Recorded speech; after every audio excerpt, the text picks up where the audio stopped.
welcome to Revelations Through Language, the channel where we look into the deeper meanings behind the phrase and words that we use today through the lens of faith.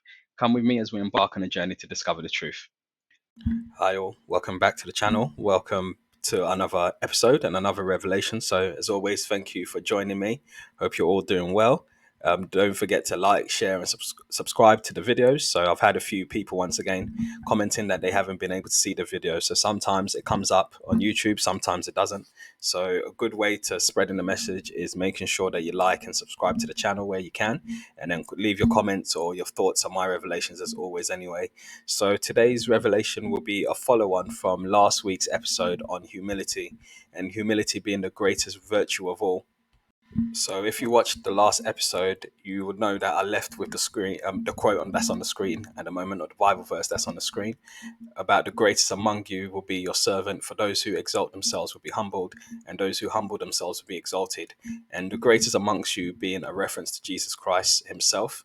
And the whole point of Christianity being to follow Jesus, to follow an example. So those who follow in the lead and the example of the greatest amongst you sent by God himself are those that are the most favored and the most loved by God, because they're following his example, his son, Jesus Christ. And basically they embody the whole sense of Christianity. And Christianity is very simple in a nutshell. Is for obviously for us to follow the example of Christ, and also for us to do two things. First, relationship with God, and then relationship with your fellow humans, with each other, because as I mentioned in the previous video, we're all created in his image. So those who are humble have that relationship with God, and they can also recognize the image of God that's in everyone else as well. But in order to be able to do that, first you have to be humble. And humility, or being humble, is described as having or showing a modest or low esteem of one's importance, meaning that being able to be humble allows you to lower yourself to place God above you firstly, and then also your fellow man. You can make other people feel important. And once you're able to obviously lower yourself into the humble position and place God above you, those who are able to do that see favor from God, because they lower their own will and submit to his will. So it's all about being able to submit to God's will. And that's why those who are the greatest among us are the servants of God, because they serve his will rather than their own. And when I was thinking about humility and serving God's will and being in submission to God, I was reading a few passages, and some of these passages I'll put on the screen in a second.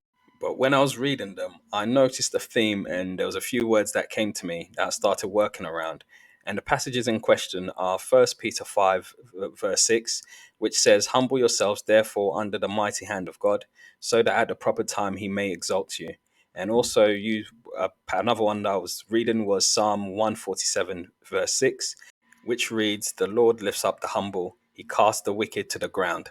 So the first theme in these passages that I noticed, so in the verse in Peter, you can see on the screen, I've highlighted a few things in red. So the first theme I noticed was understanding, or being under. So where it says being under the mighty hand of God, being able to be humble then means obviously lowering yourself, which means you're under something. So you place God above yourself. So if you're under God, you can literally stand under him. Hence why we say understanding. And those who put themselves under by being humble and standing under the mighty hand of God, that also means that you get protection. So being under him means you're protected by him. And then the second theme that I noticed was the theme of being exalted. So the word that came to mind was promotion. So obviously both times it mentions at a proper time he may exalt you. And then in the psalm it says the Lord lifts up the humble. So the theme of promotion was the second theme that I saw. And within the word promotion itself, there's two words. So there's pro, which means forward or for, and then also motion, which means movement. So at the proper time, God will lift you up and promote you. He will move you forward, but only those who are humble enough to serve his will rather than their own. That's why in the psalm it also says those who aren't humble, so those who are filled with pride, he casts the wicked to the ground. So that's also why we talk about pride coming before a fall, because those who are proud place themselves above God, whereas the humble place themselves below. So in short and in summary, those who humble themselves and follow in the example of Christ by doing God's will rather than their own, they will be the greatest amongst you. So just like as with Jesus Christ, at the right time, the Lord will lift you up and exalt you.